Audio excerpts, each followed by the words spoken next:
नमस्कार, बड़ी खबर में आपका स्वागत है। मैं हूं अभिषेक सिन्हा आपके साथ। इस वक्त की सबसे बड़ी खबर, बिहार एनडीए में सीटों का बंटवारा हो गया है। बिहार एनडीए में सीट शेयरिंग पर फाइनल फैसला ले लिया गया है। बीजेपी 17 सीट पर लड़ेगी चुनाव।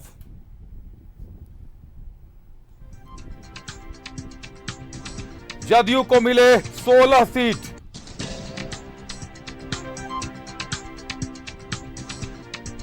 चिराग की पार्टी को 5 सीट मिले।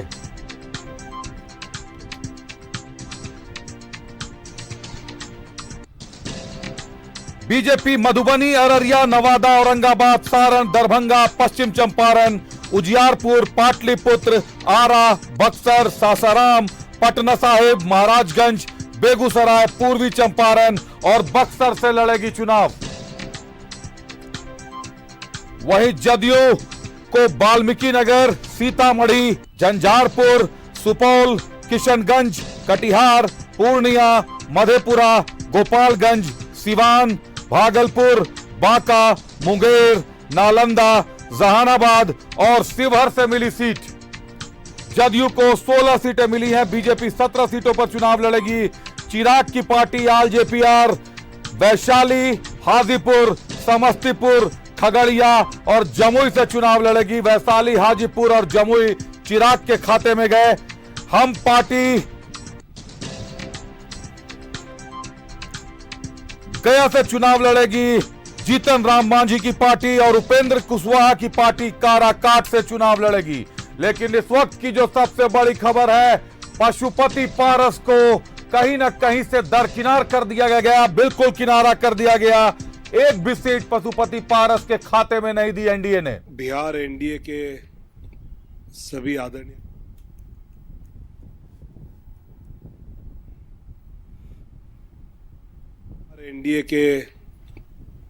आदरणीय नेतागण, भारतीय जनता पार्टी, जनता दल यूनाइटेड, लोक जनशक्ति पार्टी, हिंदुस्तानी अवाम मोर्चा और राष्ट्रीय लोक मोर्चा सभी लोग मिलकर लड़ेंगे। एनडीए पूरी तरह 5 पार्टियों के गठबंधन के साथ बिहार के चुनाव में जाएगी। सम्राट जी, 40 सीटों पे आपने कहा है, कब तक कैंडिडेट्स की भी लिस्ट आ जाएगी? जल्द आ जाएगी। अभी तो हम लोगों ने सीट फाइनल कर दी है और कल से नॉमिनेशन की प्रक्रिया शुरू हो रही है, तो अगले 2-3 दिनों में ये भी लिस्ट आ जाएगी। सम्राट जी, एक सवाल, आपके इलाके पशुपति पारस भी है, वार्ता चल रहा है। बिहार एनडीए के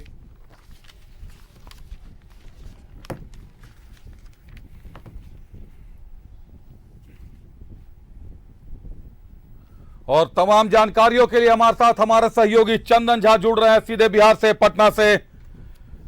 चंदन, बिहार में एनडीए ने सीट शेयरिंग पर फाइनल फैसला ले लिया है। 17 सीटों पर जहां भाजपा चुनाव लड़ने वाली है, वहीं 16 सीटों पर जदयू का दावा है। चिराग पासवान को, जीतन मांझी को, उपेंद्र कुशवाहा को, सबको शामिल कर लिया गया।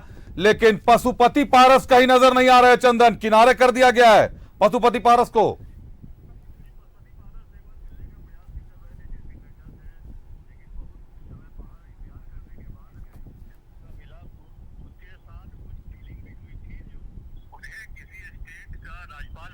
जाता है और प्रिंस राज को बिहार कैबिनेट में जो कि एक्सटेंशन होने वाला था, आज से 3 दिन पहले वो एक्सटेंशन हुआ, उसमें उनको मंत्री पद की जगह दी जाती, लेकिन इस पे वो नहीं माने और उन्होंने साफ तौर पे एक प्रेस कॉन्फ्रेंस करके कह दिया था। तो राजनीति में सबकी अपनी अलग अलग राह होती है।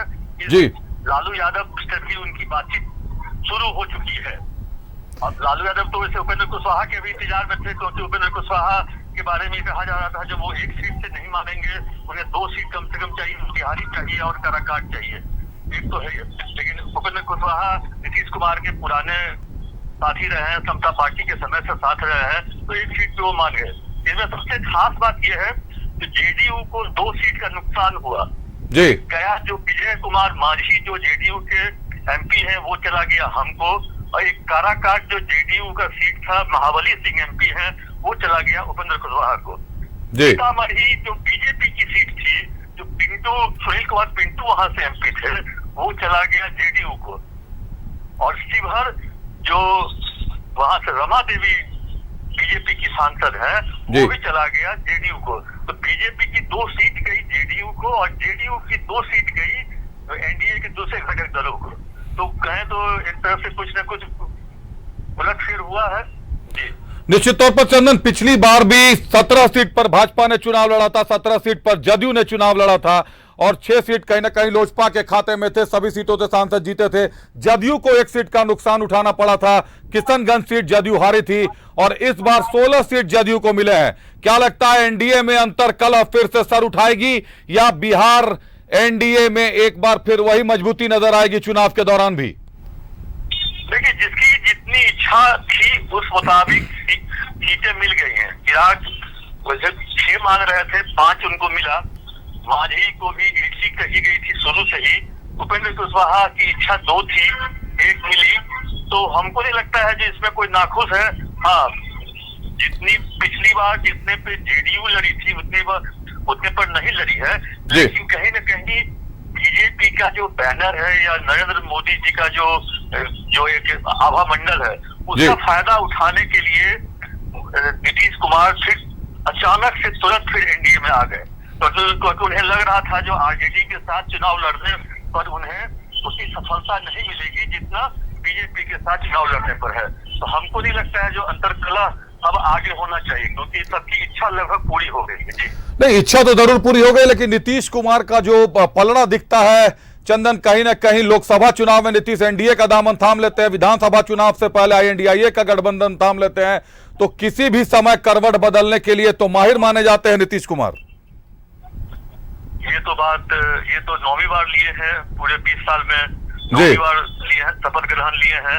उन्होंने 3 बार एक तरह से करवट ली, पॉलिटिकल करवट कहते हैं जिसको, उन्होंने ली। और ये गारंटी भी नहीं है जो 2025 में जो विधानसभा चुनाव होगा, जी बिल्कुल, उस विधानसभा चुनाव में वो एनडीए के साथ ही रहे, क्योंकि बिहार में जाति आधारित वोटर हैं या वोट पड़ते हैं। तो उसमें कहीं ना कहीं जो आरजेडी का जो वोट बैंक है जी, उसमें अगर थोड़ा सा अति पिछड़ा का अगर उसमें मिश्रण हो जाता है तो एक अच्छे तरह से टक्कर देने की गुंजाइश आरजेडी रखती है। लोकसभा तो केंद्र के आधार पर प्रधानमंत्री नरेंद्र मोदी के चेहरे पर लड़ा जाता है, स्टेट की अपनी अलग इशू होती है। तो स्टेट के इशू पर आपका कहना सही है। 2025 में कोई गारंटी नहीं जो नीतीश कुमार एनडीए के साथ ही रहे, एनडीए छोड़ भी सकते हैं, आरजेडी के साथ भी जा सकते हैं। जी निश्चित तौर पर। और चिराग पासवान का जिस तरीके से कद बढ़ा है, माफ कीजिएगा, चिराग पासवान का जिस तरीके से कद बढ़ा है, पशुपति पारस को बिल्कुल दरकिनार कर दिया गया है। क्या लगता है, भाजपा पशुपति पारस को मनाकर चलेगी राज्यसभा या राज्यपाल का स्वप्न दिखाया गया है, या मजबूरी में आईएनडीआईए गठबंधन का एक बार फिर दामन थाम लेंगे पारस? मजबूरी में वो लालू प्रसाद यादव के पास जाएंगे, क्योंकि बीजेपी की कोर कमेटी के पास यह जानकारी उपलब्ध थी, उसके अपने फीडबैक थे कि जो कोर कमेटी की टीम है वो रामविलास पासवान का जो बिहार में जो वोट था वो इंटैक्ट पूरी की पूरी उनके बेटे चिराग पासवान के पास ट्रांसफर हो गया। पशुपति पारस के पास ट्रांसफर नहीं हुआ, क्योंकि पशुपति पारस भी रामविलास पासवान के कंधों पर राजनीति करते थे, उन्हीं के वोट बैंक पर उनकी जीत होती थी या हुई थी। जी चंदन बिल्कुल, निश्चित तौर पर कहीं ना कहीं चिराग पासवान का कद बढ़ा है इस पूरे मामले में, यह देखना साफ है। बहुत धन्यवाद आपका तमाम जानकारियों के लिए। और हमारे साथ बीजेपी के वरिष्ठ नेता प्रेम रंजन पटेल साहब मौजूद है फोन लाइन पर। बीजेपी के वरिष्ठ नेता है प्रेम रंजन पटेल, इस वक्त हमारे साथ फोन लाइन पर मौजूद है। प्रेम रंजन जी, बिहार में एनडीए ने सीटों का बंटवारा कर लिया है। फिलहाल तो बहुत शांतिपूर्ण स्थिति दिख रही है, लेकिन नीतीश कुमार के तेवर तो किसी भी वक्त बदल सकते हैं। पॉलिटिकल करवट मारने में नीतीश कुमार काफी माहिर माने जाते हैं। नहीं, जो ये चला रहा था कयास जी, लंबे समय से मीडिया के भी लोग कयास लगा रहे थे, विपक्षी लोग भी कयास लगा रहे थे, सीटों का बंटवारा कैसे होगा, क्या आधार होगा। हमने सीटों का बंटवारा भी कर लिया। 17 सीटों पर भारतीय जनता पार्टी, 16 पर जदयू, 5 सीटों पर लड़ेगी एलजेपी और एक सीट पर उपेंद्र कुशवाहा और जीतन राम मांझी जी की पार्टी। हमने कर लिया, हमारा लक्ष्य सीधा 40 सीट जीतने का है। एनडीए पूरी तरह से एकजुट होकर करके 40 सीट पर लड़ेगी और 40 सीट पर हम विजय प्राप्त करेंगे। जी बिल्कुल, लेकिन चाचा भतीजे की लड़ाई में कहीं ना कहीं आप लोगों ने पूरी तरीके से भतीजे को संरक्षण दे दिया, पशुपति पारस को बिल्कुल दरकिनार कर दिया गया। क्या कारण रहे? उनका पारिवारिक मामला है, वो खुद अपने परिवार के मामले को सुलझाएंगे, मुझे ऐसा लगता है। लेकिन एलजेपी को हमने 5 सीटें दी है। पिछली बार 3 पार्टियां हमारे साथ थी, जदयू थी, भारतीय जनता पार्टी और एलजेपी। तो एलजेपी 6 सीटों पर लड़ी थी। इस बार जो है 2 पार्टियों का हमारे साथ इजाफा हुआ है, हम पार्टी, उपेंद्र कुशवाहा जी की पार्टी। तो इसलिए 1 सीट भारतीय एलजेपी कम किया गया है और 1 सीट जदयू के तरफ से कम हुआ है और दोनों पार्टियों को 1-1 सीट दिया गया है। जी बिल्कुल, नरेंद्र मोदी का नारा है प्रेम रंजन जी, सबका साथ सबका विकास। ऐसे में क्या माने, पशुपति पारस का भी विकास होना है, राज्यसभा या राजभवन की तरफ तो रास्ता नहीं खुल रहा। हमारे नेता और हमारा जो गठबंधन है, खास कर करके एनडीए सबका सम्मान रखती है, सबको इज्जत देती है, सबके का ख्याल रखती है। कोई व्यक्ति अगर छूट जाते हैं तो बाद में कैसे उनका एडजस्टमेंट हो सके या आगे आने वाले समय में कैसे उनको हम उस सम्मान के लायक जो है उस हिसाब से उनको जोड़ करके रख सके, इस बात को बाखूबी करती रही है। इस बात का हम लोग ख्याल रखते रहे हैं। आने वाले समय में यह आपको पता चल जाएगा, कोई हमारे यहाँ अपमानित नहीं होगा, सभी सम्मान के लायक हैं, सभी का सम्मान होगा और हम सब साथ हैं। तो साथ में कोई अपमान नहीं होता है, सब सम्मान साथ मिलकर करके लड़ेंगे और सबका एक ही लक्ष्य है कि मोदी जी को फिर से प्रधानमंत्री बनाना और 400 के पार सीटें पूरे देश में करना और बिहार की 40 की लोकसभा सीटें एनडीए की झोली में डालना मोदी जी के समर्थन में। इस काम को बाखूबी जो है हम सब लोग एनडीए के जितने घटक दल हैं सब लोग मिलकर के करेंगे। निश्चित तौर पर प्रेम रंजन जी, हमारी भी शुभकामनाएं हैं, लेकिन जो पहले हश्र देखा है सबने, जनता ने देखा है, मीडिया ने देखा है, लोकसभा चुनाव के समय एनडीए के साथ मजबूती से जुड़ते हैं नीतीश कुमार, लेकिन विधानसभा चुनाव से पहले नीतीश कुमार पॉलिटिकल करवट बदलते हैं और एक बार फिर सत्ता में आ बनते हैं। ऐसे में क्या माना जाए, अगले विधानसभा तक एनडीए इसी तरह मजबूत गठबंधन में बंधी रहेगी? अब एनडीए पूरी तरह से मजबूत भी है, एकजुट भी है और नीतीश कुमार जी ने कहा है, आपने सुना होगा कि मैं अब कहीं जाने वाला नहीं हूँ। 1-2 बार इधर उधर गया हूँ, लेकिन अब मैं जब आया हूँ तो पूरी जिंदगी मैं साथ एनडीए के साथ रहने वाला हूँ। इसलिए अब जो ऐसे कयास लगाना इस बात का कि फिर इधर उधर अब कहीं नहीं जाने वाले हैं। जहाँ जिस जगह पर वो गए थे वहां का कारनामा, वहां का जो है उन्होंने देख लिया, पता चल गया कि वहां नीतीश कुमार को सम्मान नहीं देते हैं, वो लोग अपमानित करने का काम करते हैं, इनके ऊपर दबाव बना के रखते हैं, इनको काम करने नहीं देते हैं। इसलिए वो भारतीय जनता पार्टी के साथ, एनडीए के साथ आकर करके और पूरी तरह से डबल इंजन की सरकार के रूप में बिहार में विकास को आगे बढ़ाएंगे, प्रगति को ऊपर ले जाएंगे। नीतीश कुमार का यूएसपी प्रगति है, विकास है और उस काम को एनडीए के साथ वो करते रहे, आगे भी करेंगे। चलिए, निश्चित तौर पर हमारी भी शुभकामनाएं हैं बिहार भाजपा को विशेष तौर पर, और एनडीए को तो शुभकामनाएं हमारी रहेंगी कि आप सत्ता के 5 साल अपने जो है लोकसभा के वो पूरी तरीके से आप लोग निभा सके। बहुत शुभकामनाएं आपको और बहुत धन्यवाद हमारे साथ जुड़ने के लिए प्रेम रंजन जी आपका। तो बिहार में सीटों का बंटवारा हो गया है। भाजपा को 17 सीटें मिली है, जदयू 16 सीटों पर चुनाव लड़ेगी। चिराग पासवान की पार्टी को 5 सीट मिली है, जीतन राम मांझी को 1 सीट गया की दी गई है और उपेंद्र कुशवाहा को काराकाट की सीट दी गई है।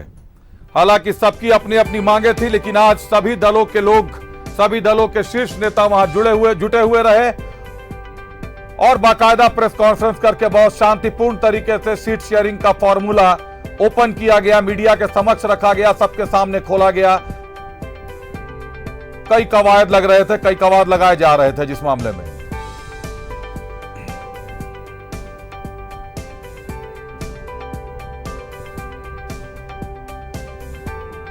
और इसी बीच हमारे साथ बिहार के पूर्व मंत्री और जदयू के मुख्य प्रवक्ता नीरज कुमार हमारे साथ जुड़ गए हैं।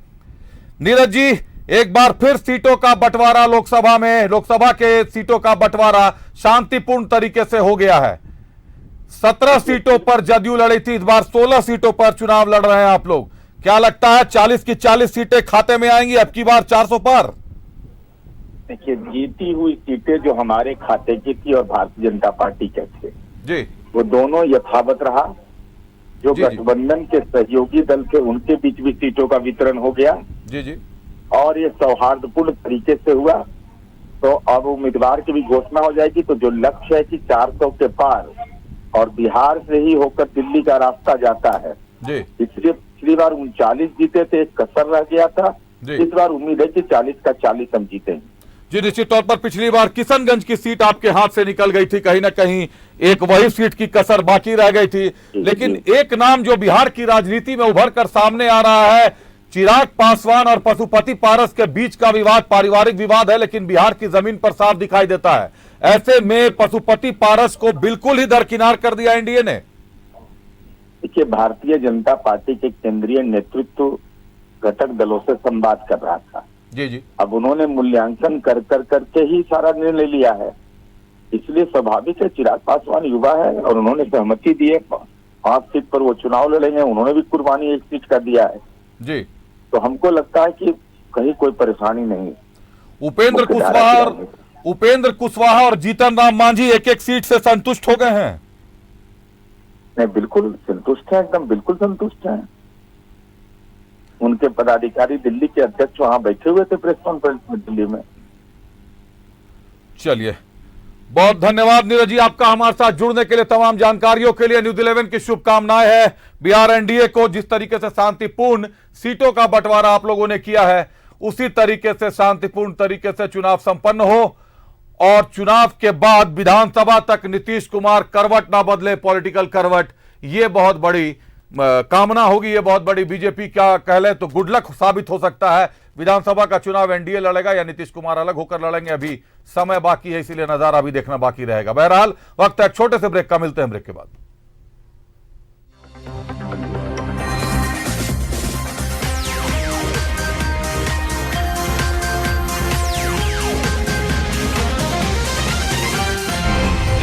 सच है।